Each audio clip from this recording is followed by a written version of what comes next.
Hello everyone, আমি Sudipta Sinha Dipu from Shironamhin and Sinha brothers project. আজকে আমি এসেছি ইয়ামাহা ফ্ল্যাগশিপ স্টোরে আমার মিউজিক্যাল জার্নি শেয়ার করতে। আশা করি সবাই অনেক এনজয় করবেন অ্যান্ড শেষ পর্যন্ত থাকবেন।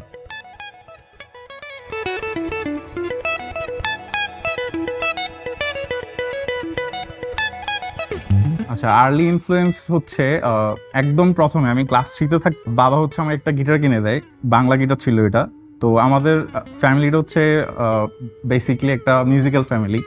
তো ছোট থেকেই যখন মানে বড় হয়েছি দেখছি প্রত্যেক সপ্তাহে হচ্ছে বাবারা বসে মামা কাকা যারা যারা ছিল আসরের মতো বসতো প্রত্যেক উইকে। তো ওইখান থেকে হচ্ছে একটা ইনফ্লুয়েন্স তো আসে। তো এরপরে হচ্ছে আমার একটা কাজিন ছিল বাঁধন, যে সিনহা ব্রাদার্সের বেসিস হিসেবে বাজাচ্ছে। তো ও হচ্ছে আমাকে দেখতে আসে, আমি তখন অসুস্থ ছিলাম, আমার মেবি টাইফয়েড সামথিং কিছু একটা হয়েছে।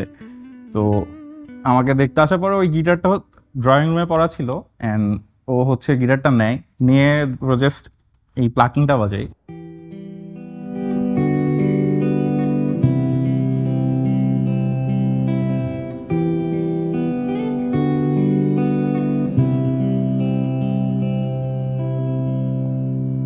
সো আমি ওই ফার্স্ট ওই গিটার হচ্ছে এরকম সাউন্ড পাই, মানে এত সুন্দর সাউন্ড বেরোইছে গিটার থেকে। এটার পরে হচ্ছে ইচ্ছা হয় যে না আমি এবার ইনস্ট্রুমেন্টটা শিখবো, যে হোক এটা আমি শিখবো। তখন তখন আমার বলে যে এটা তো শুরুতে পসিবল না, তো এই কারণে প্রথম হচ্ছে আমাকে জাস্ট ক্রোমেটিক দেখায়, এরপরে কিছু বেসিক কর্ডস দেয়, দেন ওইগুলা হচ্ছে প্র্যাকটিস করার পরে দেন এইভাবে আস্তে আস্তে মানে একদম আমি ডিটারমাইন্ড ছিলাম যে আমি গিটার যে হোক আমি এটা বাজাবো। অ্যান্ড একদম বলতে গেলে 24 ঘন্টা আমি তখন গিটারে টাইম দিতাম। মানে আমার তখন পড়ালেখার গিটার বাজানো ছাড়া কোনো কাজ ছিল না, আর হচ্ছে পাশাপাশি জাস্ট ভিডিও গেমস খেলতাম। তো এরপরে ওইখান থেকে হচ্ছে আমার গিটার প্লেয়িং স্টার্ট। ওইভাবেই তখন প্রায় 3 মান্থস আর 4 মান্থস হচ্ছে নিজে নিজেই প্র্যাকটিসটা করি। ও এরকম ছোট ছোট কিছু এক্সারসাইজ দেখাই দিত। আর ওই টাইমে একটা রেডিওতে শো ছিল, এবিসি রেডিওতে, সাজ্জাদ আরফিন ভাইয়ের গিটার নেভার লাইস। তো ওই শোতে হচ্ছে এভরি উইকে একটা একটা করে এক্সারসাইজ দিত, হয়তো ক্রোমেটিক এক্সারসাইজ অর বেসিক কর্স, ছোটোখাটো কিছু বিগিনারদের। তো ওইটা দেখে দেখে হচ্ছে প্রায় 3 to 4 মান্থস আমি প্র্যাকটিসটা কন্টিনিউ করি, নিজে নিজেই বেসিক কোর্সগুলো ক্লিয়ার করি অ্যান্ড রিদম সেগমেন্টটাও নিজে নিজেই ক্লিয়ার করি সব। আর হচ্ছে আমার বড় ভাই সঞ্জিত, ও হচ্ছে গান গাইতে পারে, তো ওইটা আমাকে আর একটা হেল্প করে। আমি হচ্ছে গিটারের কোর্সগুলো প্র্যাকটিস করতাম আর আমার ভাইকে বলতাম যে তুমি এই গানটা গাও।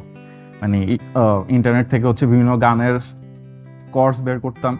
তো বের করে হচ্ছে এরপরে দাদাকে বলতাম যে তুমি এটা গাও, আমি দেখি কর্ড চেঞ্জ করে বাজিতে পারি কিনা রিদম করে। তো ওইভাবে করতে করতে আমার প্র্যাকটিসটা হয়, কর্ডসগুলো ক্লিয়ার হয়, দেন ফিঙ্গার এক্সারসাইজগুলো আরও বেটার হয়। এরপরে আস্তে আস্তে এসএসসি দেওয়ার পরে আমার ভাই হচ্ছে আমাকে আরপেজিও মিউজিক স্কুলে নিয়ে যায়। সেখানে হচ্ছে জায়েদ ভাই থেকে এরপর আমি আমার বাকি যে মানে মিউজিক্যাল জার্নিটা বা গিটার শেখার যে পার্টটা ওইটা হচ্ছে কন্টিনিউ করি। প্রায় অলমোস্ট আমি আরপিজি স্টুডেন্ট ছিলাম। অ্যান্ড এরপরে ওইখান থেকে 2 ইয়ার্স পরে জায়েদ ভাই আমাকে হচ্ছে ওইখানকার ইনস্ট্রাক্টর হিসেবে যোগদান করতে বলে। এরপরে ওইখানে প্রায় অলমোস্ট 6 ইয়ার্সের মতো আমি ইনস্ট্রাক্টর হিসেবে কাজ করি। অ্যান্ড এভাবেই হচ্ছে আমার মানে ফার্স্টের দিকে মিউজিক্যাল জার্নিটা স্টার্ট হয়।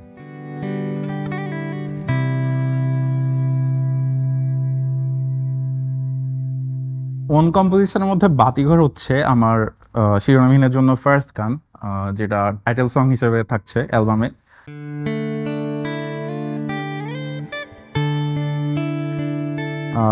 এইটা বেসিকলি আমার 2টা ইনস্ট্রুমেন্টাল ছিল। ইনস্ট্রুমেন্টালের একটার নাম ছিল বোহেমিয়ান আর একটা ছিল ডে ড্রিম। তো গানের ফার্স্ট যে পার্টটা সেটা হচ্ছে ডে ড্রিমের একটা অংশ, আর পরের যে অন্তরার পোর্শনটা বাজে সেটা হচ্ছে বোহেমিয়ান। তো ইনস্ট্রুমেন্টাল 2টা আমি অলমোস্ট প্রায় শিরোনামহীনে জয়েন করারও 2 বছর আগে বানাই। তো এটা একটা ইন্টারেস্টিং পার্ট আছে গানটা কিভাবে ব্যান্ডে আসে। তো আমরা হচ্ছে শিরোনামহীন ইউরোপ ট্যুরে যাই, ফ্রান্স আমাদের শো ছিল 2022-এ। তো আমাদের শো শেষ হওয়ার পরে আমরা হচ্ছে পুরা ব্যান্ড ঘুরতে বেরোই। তো তখন ফ্রান্সের একটা জায়গা দুভিলে, তো আমরা সবাই হচ্ছে হ্যাং আউট করছিলাম, একটা বাতিঘর সামনে ছিল ওই জায়গায়, বিচের ওইখানে। তো ওই সময় বিকালের দিকে হঠাৎ হচ্ছে ইশতিয়াক ভাই আমাকে বলে যে, উনি ফার্স্ট আমার এই ইনস্ট্রুমেন্টালটা শুনে উনি আমাকে বললে, দীপু তোমার ইনস্ট্রুমেন্টালটা বাজাও, বাকিদেরকে দেখাই, জিয়া ভাই, শাফিন ভাই যারা আছে ওনাদেরকে জিনিসটা দেখাই। তো তারপর হচ্ছে সবাই আসলো, একসাথ হইলো, হওয়ার পরে তারপর আমি গানটার প্লাকিংটা স্টার্ট করি। তখন গানটা ছিল এরকম এ মাইনর থেকে,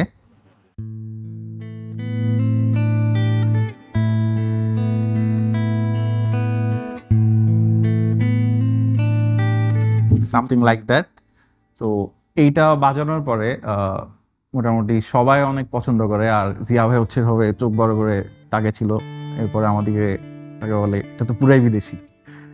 তো ওইখান থেকে হচ্ছে মানে একটা প্ল্যানিং স্টার্ট হয় যে আমাদের অলরেডি তখন 8th অ্যালবামের মানে কথা চলতেছে যে আমরা 8th অ্যালবাম স্টার্ট করব, ট্যুর শেষ হওয়ার পরে দেশে যাওয়ার পর আমরা অ্যালবামের কাজ স্টার্ট করব। তো তখনই হচ্ছে এই গানটা অ্যালবামের ফার্স্ট সং হিসেবে মানে আসার জন্য প্ল্যান করা হয়। অ্যান্ড এরপরেই তখন জিয়া ভাই বলে যে এটা কমপ্লিট কর গানটা, যেহেতু এটা ছোট্ট একটা ইনস্ট্রুমেন্টাল। তখন আমি বললাম এটা আর একটা পার্ট আছে বহেমিয়ান, তো ওইটাও আমি বাজাই দেখাই। তো বাজানোর পরে তখন সবাই বললো যে না, এটাকে অ্যাকসেপ্ট করে আমরা একটা গান করতে পারি। তো এরপরে আসে এবার লিরিকের ব্যাপারটা। তো প্রথম দিকে আমি এটা যখন কম্পোজ করি, এটা কম্পোজ করার সময় আমার মাইন্ডসেট এরকম ছিল যে এটা একটা লোনলি টাইপের একটা ভাইব দিবে।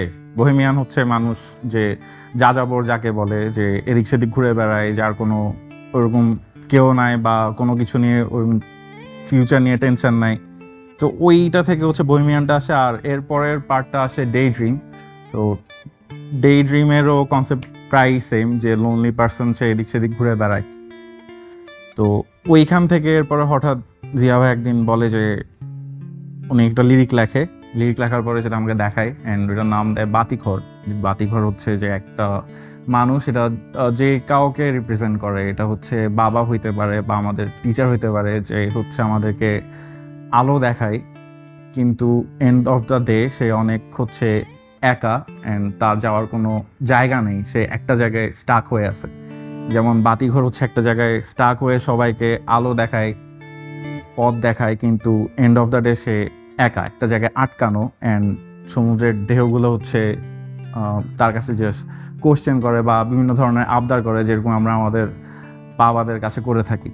তো যে যেভাবে হচ্ছে এটা দেখে, তো ওইখান থেকে এই গানটা আসে বাতিঘর। অ্যান্ড এটা পরবর্তীতে হচ্ছে অ্যালবামের টাইটেল ট্র্যাক হিসেবে রাখা হয়।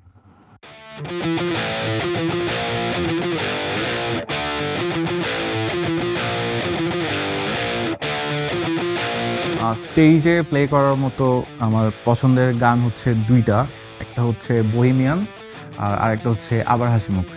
এই দুইটা বাজানোর সময় হচ্ছে আমি খুব এনজয় করি, বিশেষ করে বহেমিয়ান, কারণ গানটাও হচ্ছে অনেক এনার্জেটিক অ্যান্ড ক্রাউড রেসপন্সও অনেক ভালো থাকে। অ্যান্ড আবার হাসিমুখ তো অনেক একটা বলতে গেলে লিজেন্ডারি সং, এই গান শুনে বড় হয়েছি। তো স্টেজে বাজানোর সময় অন্যরকম একটা অনুভূতি কাজ করে গানটা যখন আমি শিরোনামিনের সাথে বাজাই। তো এই জন্য হচ্ছে দুইটা গান আমার কাছে খুবই ফেভারিট। আর বহেমিয়ানের ইন্টারেস্টিং একটা পার্ট হচ্ছে এটা যখন আমরা ইন্ট্রো প্লাকিংটা বাজাই, তখন ক্রাউডের রেসপন্সটা, সবাই হচ্ছে একসাথে যখন ক্ল্যাপ করে ফার্স্টের সেগমেন্টটাতে, প্লাকিং সেগমেন্টে, তো ওই জিনিসটা হচ্ছে খুব এনজয় করি। আর গানের আরেকটা এনজয় করার পার্ট হচ্ছে কোরাস পার্টটা, অ্যান্ড লাস্টে যে আউটরো রিফটা, যেটা আমি ইশতিয়াক ভাই আর জিয়া ভাই একসাথে বাজাই। সো ওই মোমেন্টটা হচ্ছে খুব এনজয়েবল।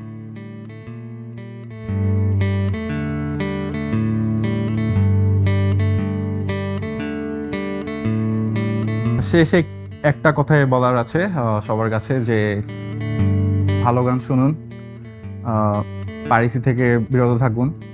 আর হচ্ছে নতুন জেনারেশন যারা গিটারিস্ট বা যে কোনো ইনস্ট্রুমেন্ট প্র্যাকটিস করতেছেন, তাদের জন্য একটা জিনিসই বলার আছে, সেটা হচ্ছে ভালো মতন ইনস্ট্রুমেন্টটা প্র্যাকটিস করা।